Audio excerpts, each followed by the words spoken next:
Ji. Ya. Kinos mana? Tahu nih Ustadz, biasanya udah datang nih. Iya. Jam segini belum datang dia. Oke, kopi ya. Yang Seperti hitam. biasa? Iya. Ya, kopi hitam dong. Iya, jadi jangan pakai gula ya. Oke, siap. Oke. Nah, tunggu sana. Oke, Ustadz.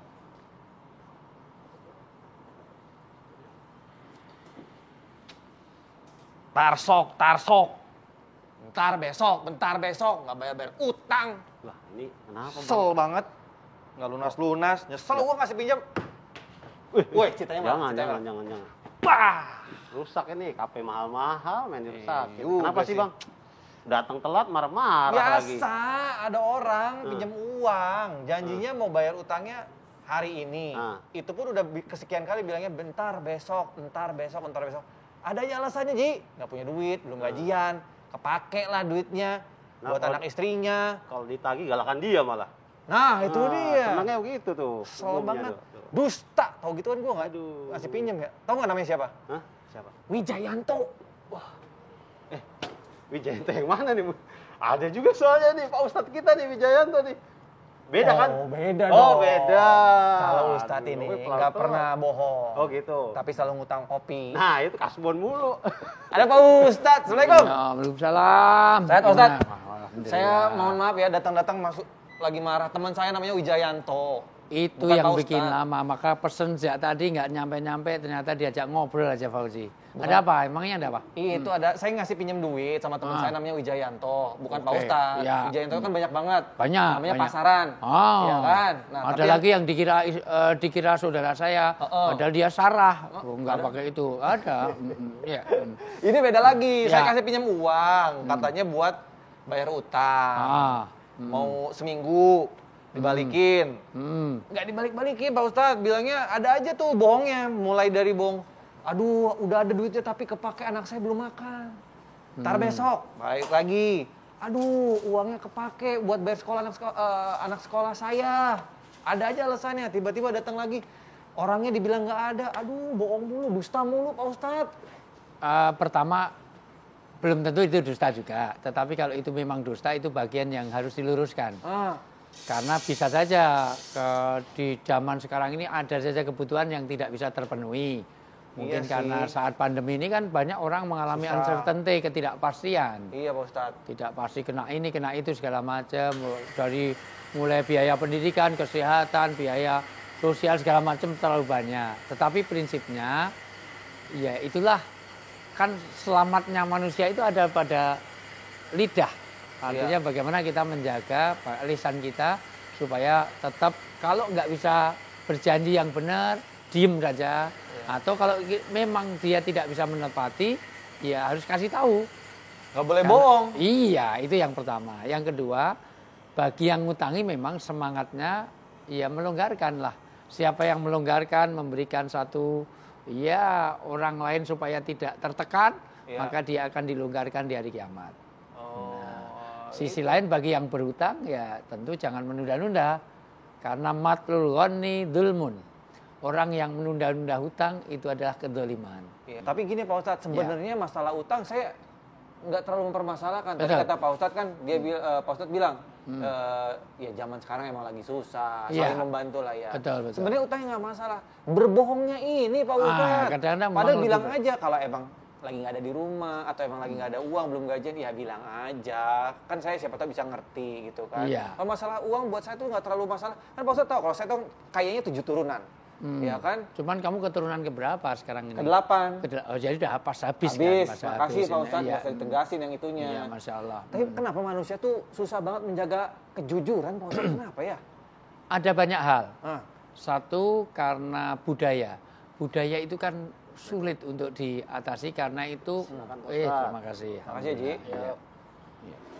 Ya, kalau melayani minum aja juga harus jangan berbohong. Jadi segera tapi lama-lama ternyata masih ada urusan sama kita.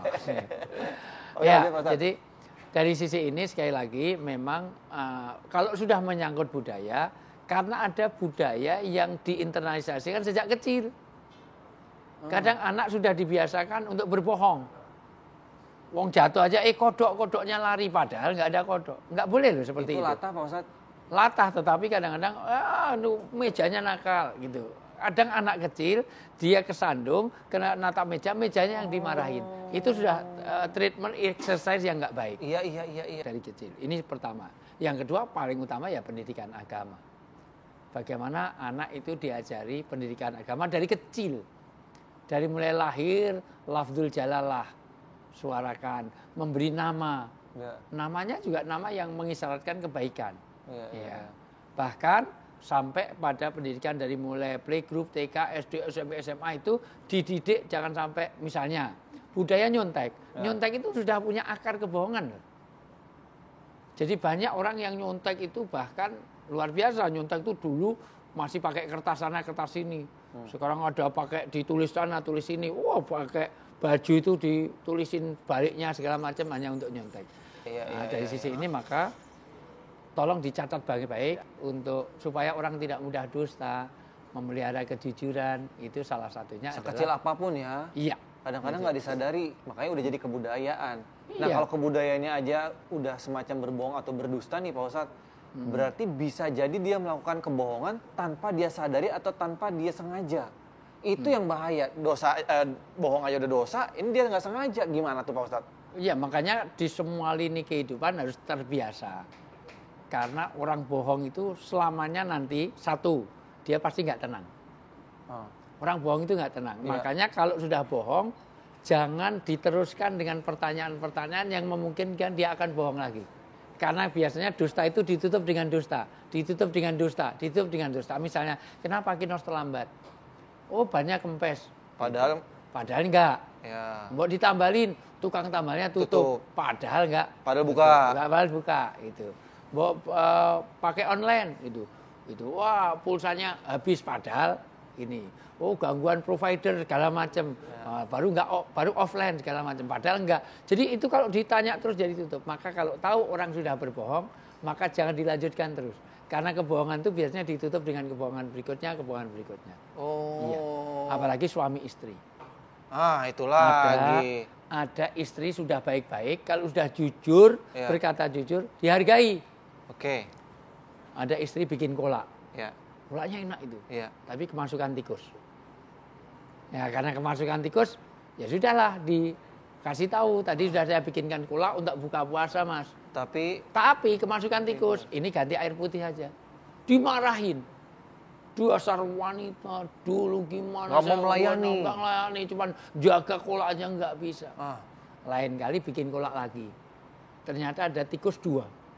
Karena tikus kemarin ngasih tahu, sana ada kolak. Iya. 2 masuk ke kolak. Begitu 2 ini diusir pergi, yang 1 buang, daripada saya nanti jujur dimarahin. Maka mending kolak bekas tikus tadi diserahkan. Kasihin sama suaminya. Saya suami. Terus? Setelah dikasihkan, kok rasanya istimewa? Istimewa. Nggak ada duanya. Kolak tikus kan nggak ada. Nggak ada, ya benar. Sebetulnya kejujuran untuk siapa? Untuk dirinya, untuk orang lain. Ada orang selalu berkata bohong, nanti ada akibatnya. Ada orang pulang kajian, setiap pengajian dia, harimau, macan. Oke, semua orang ngantar dia, lari sana. Ujung-ujungnya apa? Biar diantar sampai rumahnya. Harimau gitu. Tapi karena sering begitu, ini ketahuan bohongnya. Karena jarak antara tempat pengajian dengan rumahnya, biar semuanya nganter dia. Lain kali ada harimau beneran. Dia bilang, harimau. Tidak ada yang keluar. Tahu-tahu keluar langsung billahi taufik wal hidayah. Dari makan betul sama harimau. Maka hati-hati terhadap kebohongan.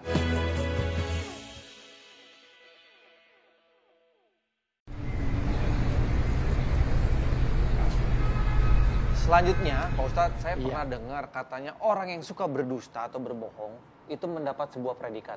Predikatnya itu harusnya sesuatu yang positif ya, tapi ini predikatnya adalah orang munafik. Itu benar nggak Pak Ustadz? Munafik, iya. Karena ciri orang munafik itu ada 3.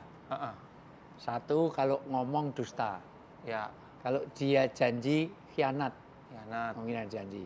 Kalau dia, mohon maaf, kalau dia dikasih amanah, dia ingkar. Dia ingkar janji, udah ingkar janji, ngomongnya nggak benar, dusta, dan dia mengkhianati amanah. Makanya dalam bahasa Arab, terowongan, itu bahasa Arabnya nafak. Kenapa disebut nafak? Karena bermuka 2. Nifak, munafik itu bermuka 2. Makanya orang yang lain di mulut, lain di hati, itu orang disebut munafik. Ngomongnya A, tapi perlihatnya B. Ya, itu jadi lain di mulut. Kan terowongan satu menghadap ke timur, satu ke barat. Iya. Kalau sama-sama ke timur bukan terowongan. Iya, gitu. Iya.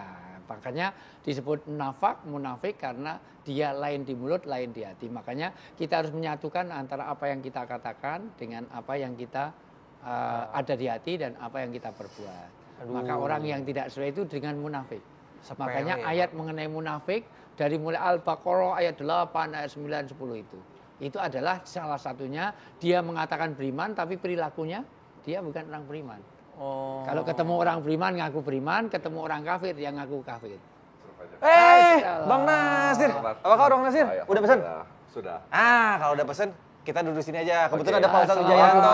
Masya Allah. Apa kabar, Ustadz, Ustadz? kenalin ini Bang Nasir. Saya kenal banget, saya sering lihat di TV One. Silakan Bang Nasir, silakan. Kalau sudah Ustadz kenal saya, alhamdulillah. Alhamdulillah.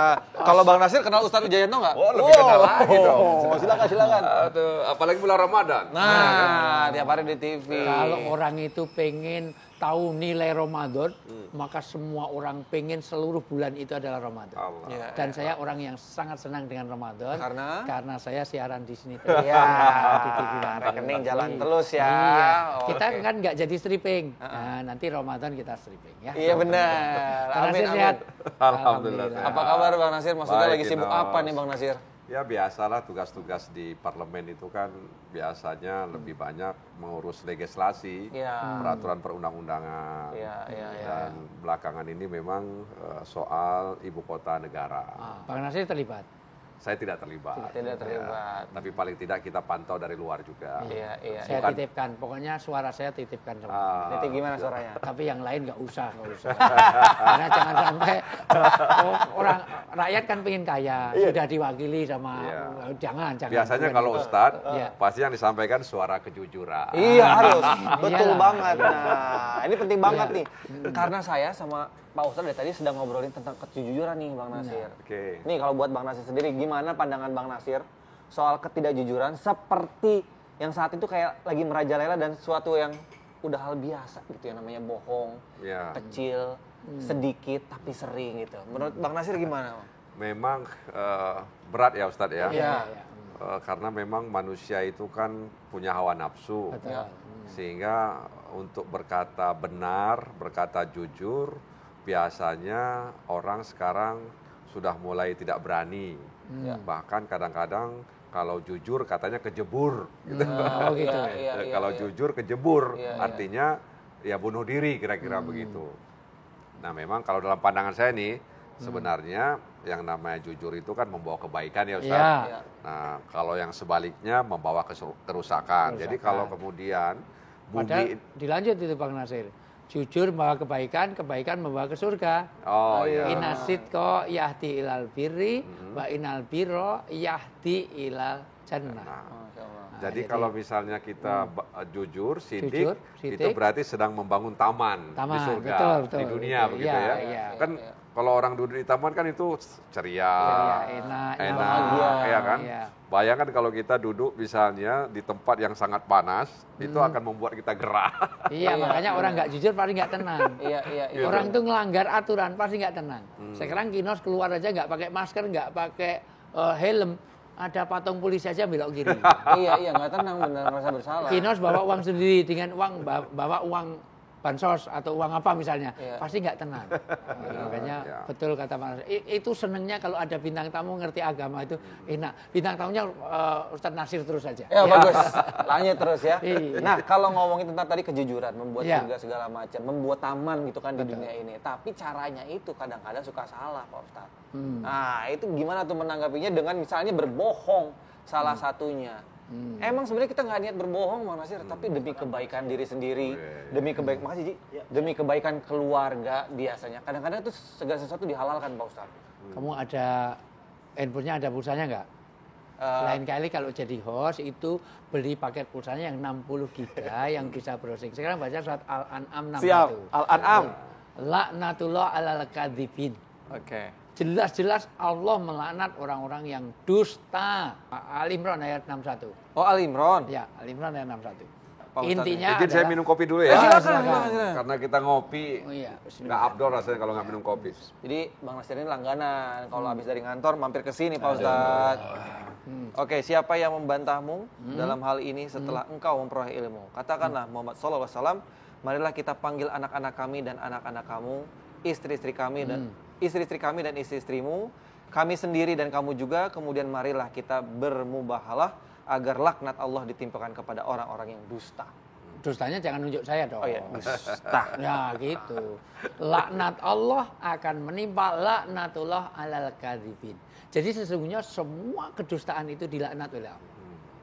Lalu pertanyaannya agak menarik nih Bang. Nah, jadi gimana Bang? Kalau itu berbohong untuk kebaikan. Sebetulnya memang ada, tetapi ini agak berat ya saya nyampaikan. Itu bukan bohong, tetapi diplomatis. Diplomatis itu tauriah. Jadi intinya gini, intinya. Kalau ada orang menyelamatkan nyawa, dulu Rasulullah pernah terjadi mau dibunuh oleh orang namanya Suraqah. Cuman sayangnya Suraqah itu belum kenal Rasulullah, tapi sudah kenal Abu Bakar. Oke. Abu Bakar itu MA-nya orang Quraisy. Orang Quraisy itu kalau bermasalah nanti penentu masalahnya itu yang memutuskan MA-nya adalah Abu Bakar. Sudah dikenal. Maka begitu dia, ini pembunuh bayaran, begitu mau mengejar Rasulullah sama Abu Bakar. Yang kenal kan Abu Bakar. Ini siapa? Abu Bakar tidak menyebut ini Rasulullah. Karena kalau ini disebut ini Rasulullah langsung dibunuh. Ya. Ini dalilku, ini penunjuk jalanku. Penunjuk jalan di Arab itu artinya sopir. Penunjuk jalan itu artinya orang yang menunjukkan. Oh ya sudah, penunjuk jalan. Padahal apa bohong? Bener sih. Benar, Rasulullah kan menunjukkan jalan yang benar. Tapi itu menarik juga nih ya, ini Ya. ada pertanyaan juga. Jadi. Konon, mohon maaf Ya, nih Mas, ya, ya, Genot. katanya kalau orang yang dari parlemen, apalah gitu segala macam, konotasinya itu dekat dengan segala sesuatu yang berhubungan berbohong, nyun sewu. Ya, Misalnya rakyat ya. beranggapannya, ngomong dia nggak percaya nih gitu. Iya. Itu tanggapannya gimana? Bener Iya, atau enggak tuh memang Bang? dalam dunia politik Ustadz, orang-orang awam itu selalu mengindikasikan bahwa politisi itu seperti tukang bohong. Makanya kadang kalau politisi ngomong dibilang sedang jual kecap manis. Iya. Ya. Dan sering misalnya janji-janjinya saat kampanye dan lain sebagainya tidak bisa dipenuhi. Sehingga kemudian masyarakat menjas, wah dia itu nggak jujur, dia nggak bohong, dia bohong kira-kira begitu. Walaupun kadang masyarakat tidak mengetahui dan tidak mau tahu kenapa dia tidak mampu melaksanakan janji-janjinya. Nah oleh karena itu memang saat ini kita diharapkan untuk tidak mengubar janji kepada masyarakat. Paling tidak kita mengatakan kalau kemudian kita dipercaya, kita akan berusaha untuk melakukan ini, itu, dan sebagainya. Karena memang sekali lagi yang namanya politik itu selalu identik dengan dusta, dengan hal-hal yang buruk Ustadz, sehingga membuat orang moh dengan politik, ya kan? Dan tentu saja pelebelan ini ya bisa kita maklumi, makanya pelan-pelan kita berusaha untuk menampilkan politik yang jujur ya kepada masyarakat. Nah, karena memang kalau misalnya politik itu dipenuhi dengan kedustaan, maka yang terjadi adalah keburukan. Iya.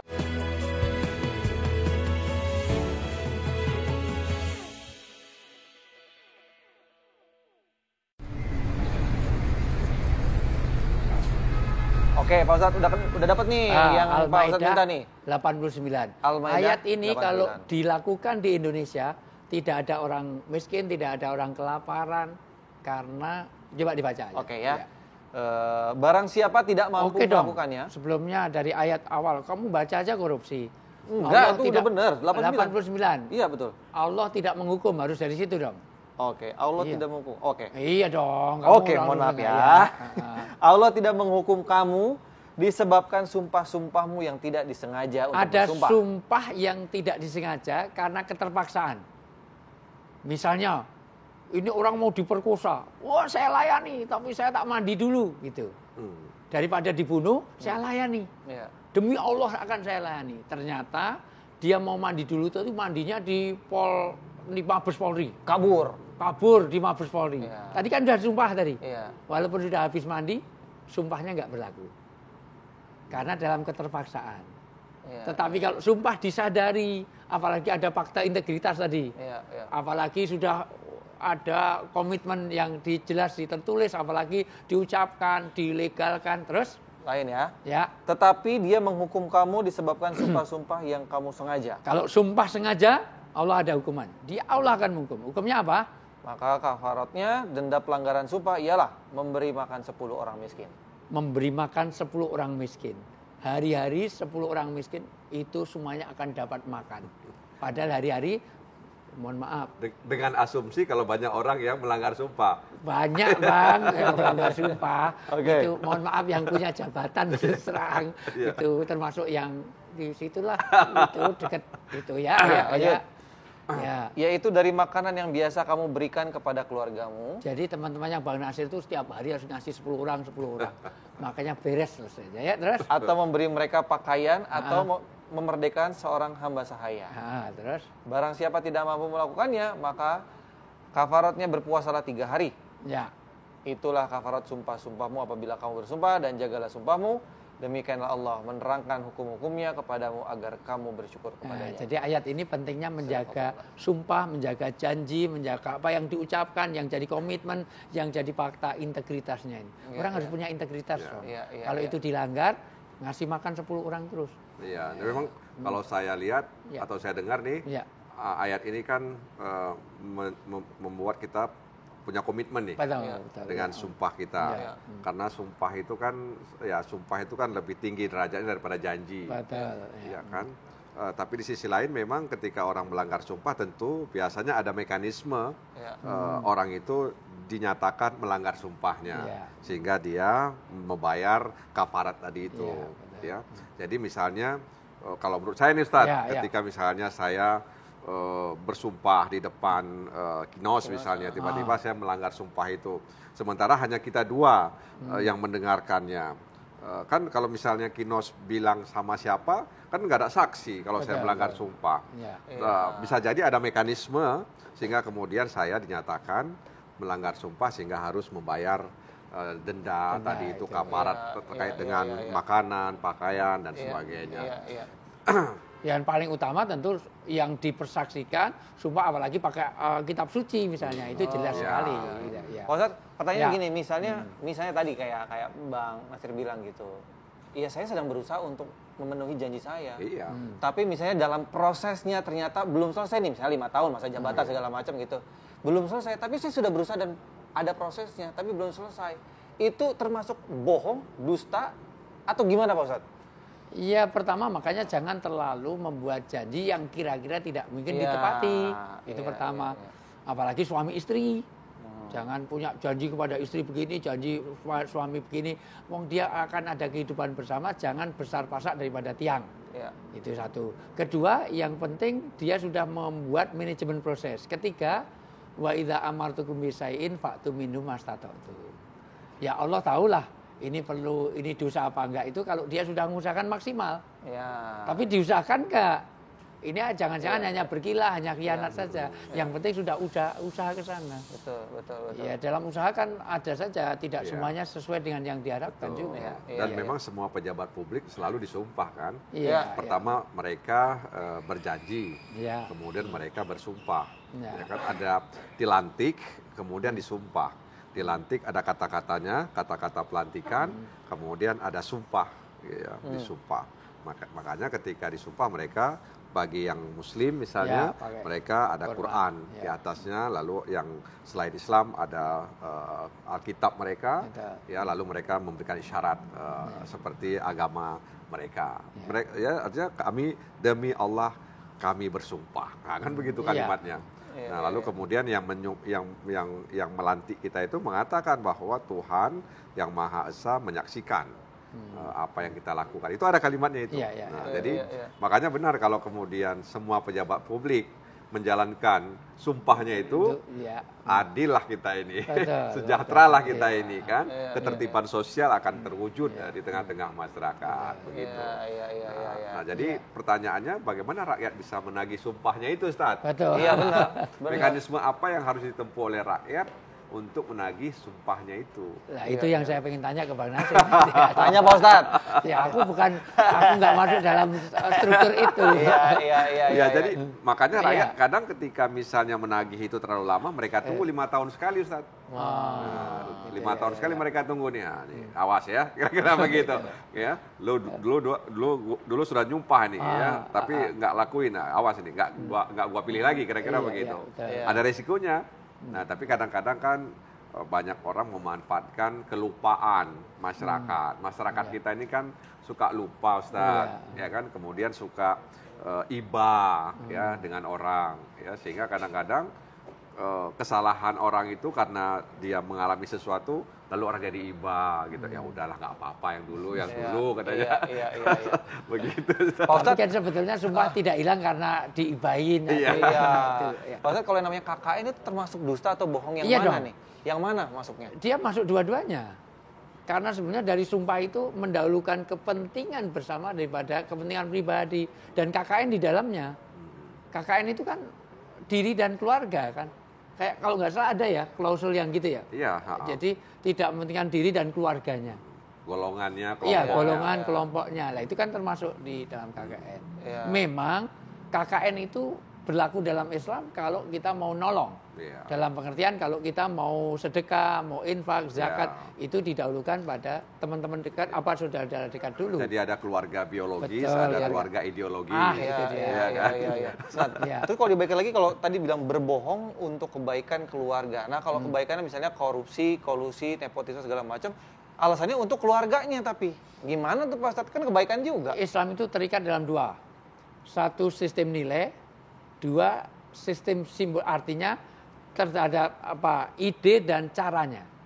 Makanya kenapa kok syahadat kita itu la ilaha illallah Muhammadur Rasulullah. La ilaha illallah itu sistem ide.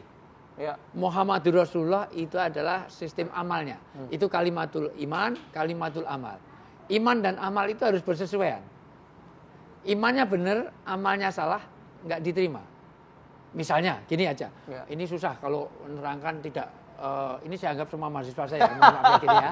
Jadi gini. Sekarang saya tanya, orang nolong orang itu baik apa enggak? Baik. Itu perintah Allah. Tapi kalau caranya salah, tidak jadi kebaikan.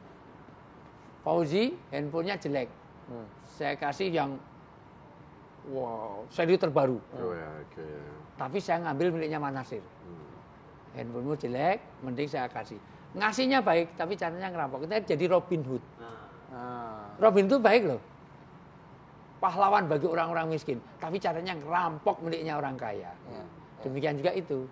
Baik, ngasih nafkah anak istri kan bagus. Tapi korupsi, gratifikasi. Ini caranya salah. Jangan cara-cara hanya mau ngasih Gina tapi ngambil jatah saya di sini. Iya. Gina itu istrinya, Pak. Iya. Oh, gitu. Karena korupsi itu kan mengambil hak orang lain. Betul. Mengurangi hak orang lain. Kolusi itu juga bersekongkol kan. Persekongkolannya kan jahat. Bukan bersekongkol untuk baik. Kalau kolusi itu bersekongkol untuk hal-hal yang jahat, yang tidak sesuai dengan aturan, sehingga orang itu tidak layak, lalu kemudian dia mendapatkan dukungan. Nepotisme juga begitu, orang itu tidak memenuhi syarat untuk menduduki jabatan tertentu, lalu kemudian karena nepotisme tadi itu akhirnya dia diletakkan di situ. Nah, Nabi kan pernah bilang bahwa kalau sesuatu itu diberikan kepada orang yang bukan ahlinya, maka tunggulah masa hancurnya. Hancur.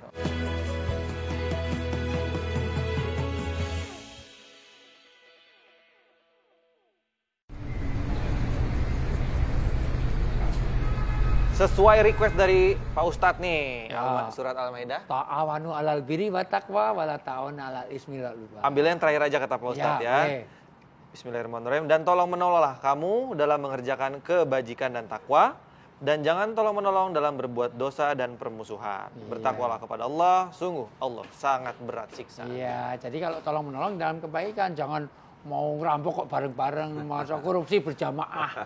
Jangan dong. Iya, Pak Nasir nih kalau katanya stigmanya orang-orang masyarakat gitu, pejabat publik itu dekat banget dengan namanya KKN. Terus saya yakin Bang Nasir sadar itu, sadar betul itu sebelum Iya, menjadi karena, ini gitu. Kok nggak betul, takut? karena kekuasaan itu kan cenderung terjadinya penyimpangan. Kalau ada yang bilang power attend corrupt, ya kan, bahwa kekuasaan itu cenderung untuk korupsi gitu loh. Jadi memang karena dia punya akses Ustadz, punya akses dengan anggaran, punya akses dengan kebijakan dan sebagainya. Nah, sehingga mereka yang ada dalam kekuasaan pasti akan masuk ke dalam wilayah itu. Wilayah abu-abu Ustadz, ya kan? Gray area ya. Gray area. Jadi kalau kata Nabi halal sudah jelas, haram sudah jelas, di tengahnya ada abu-abu. Nah, kadang sering kita masuk ke situ, gitu ya. Nah, jadi tapi sekarang orang bilang jangankan yang haram, yang subuhat juga udah payah dapatnya, kira-kira begitu. Itu kan menggampangkan satu masalah, begitu kan. Jadi bisa dipahami kalau kemudian ada pendapat seperti itu. Nah, kenapa kemudian kita mendengar ada pejabat publik ini kemudian berurusan dengan aparat penegak hukum, lalu kemudian masuk penjara dan lain sebagainya. Karena memang itu rawan sekali, rawan sekali di dalam itu, makanya godaan juga besar. Nah, karena itu pejabat publik ini diberi fasilitas kan Ustadz ya, diberi fasilitas agar dia tidak masuk ke wilayah itu. Nah, rambu-rambu itu kan dibuat, nah, makanya ada LHKPN, laporan harta penyelenggara, laporan harta kekayaan penyelenggara negara, sehingga kemudian KPK akan bisa melihat penambahan jumlah hartanya, ya kan, kecuali istri yang lain kan. Jadi ditambah dilihat, makanya kan diharapkan ada kejujuran juga untuk menyampaikan informasi ini begitu. Misalnya mobilnya sudah bertambah, rumahnya sudah bertambah, kebunnya sudah bertambah, apalagi Ustaz? Ya itu yang lain. Bertambah. Iya. Doa saya sama Pak Ustaz sih tetap pengennya mudah-mudahan Bang Nasir tetap di jalan yang benar ya. Amin, cara ini sejauh ini apa nih untuk membentengi supaya Bang Nasir tetap di jalan yang baik dan benar, tetap nggak masuk ke area abu-abu? Apa modalnya? Kan lahan yang basah, Bang Nasir itu kalau mau ganti mobil kapanpun kan oke saja kan.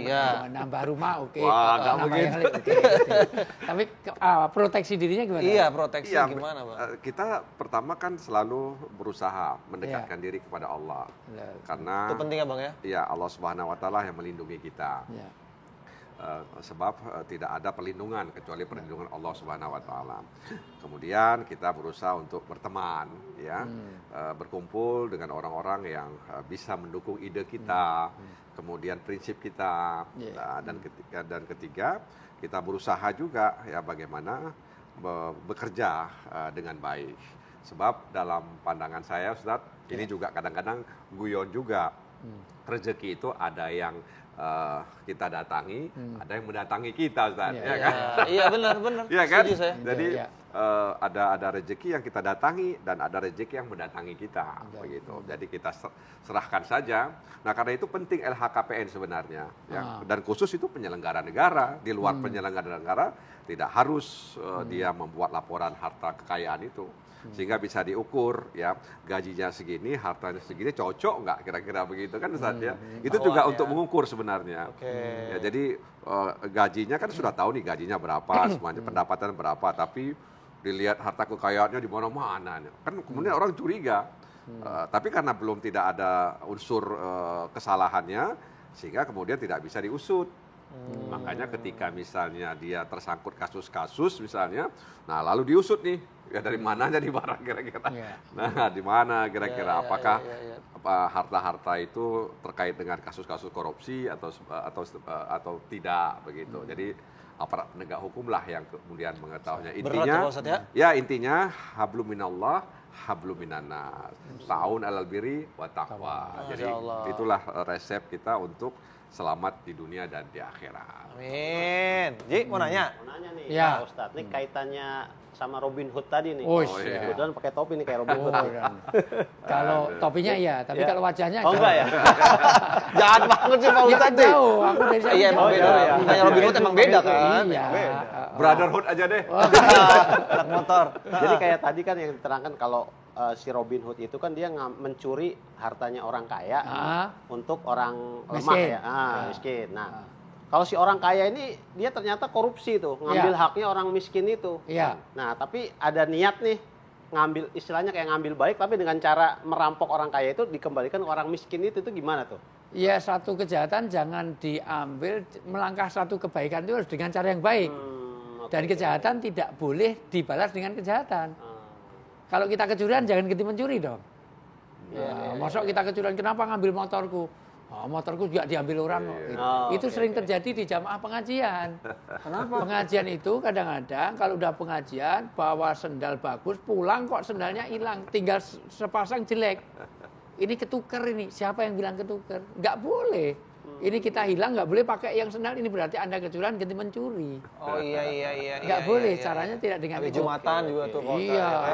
Jadi niatnya baik, caranya juga harus baik. Caranya harus baik. Dan Iya. ada mekanismenya, ada ini. Apalagi negara hukum, artinya harus ada hukum yang berlaku. Tidak bisa kaling mencuri terus ganti kecurian kan nggak bisa seperti itu. Jadi saling mencuri. Iya. Emang lu keturunan Robin Hood? Ngebelain Robin Hood. Ustadz, mungkin apa yang bisa kita petik ilmu hari ini? Luar biasa sebetulnya ini kesimpulannya aja perlu 3 episode. Masya Allah, ditungguin Pak Ustadz. Iya, karena dari kita udah banyak ada bintang tamu yang insya Allah ini memberi inspirasi yang luar biasa. Amin. Ada satu hal yang sangat penting bagi kita, bahwa apapun yang kita lakukan, sumalatus aluna yauma idzin aninaim. Semua yang ada pada diri kita itu akan dipertanggungjawabkan. Summa yunabbiukum bima kuntum ta'malun. Di dalam surat Jum'ah ayat 8, apapun yang kita lakukan ini nanti harus kita bisa pertanggungjawabkan, apalagi kaitan dengan harta. Harta itu bukan saja dari mana, tetapi untuk apa. Artinya apa? Isma syi'ta fa innaka mayyitun. Kamu hidup pasti akan mati, dan mati itu anytime. Mati itu kita tidak tahu auqat, amkan, dan asbab. Tidak tahu kapan, di mana, dan apa penyebabnya. Maka hati-hati, pentingnya dzikrul maut. Kita ingin jangan-jangan mati dalam keadaan kemaksiatan. Yang kedua, hub masita. Kamu boleh cintai apa saja di bumi, tetapi yang di dunia ini semuanya akan berpisah. Dan yang paling penting yang ketiga, ingat, kamu boleh ikmal masita. Kamu boleh beramal apa saja, tapi semua perbuatan dimintai pertanggungjawaban. Kalau KPK, Tipikor, jaksa, polisi, anggota dewan, semuanya bisa ditipu.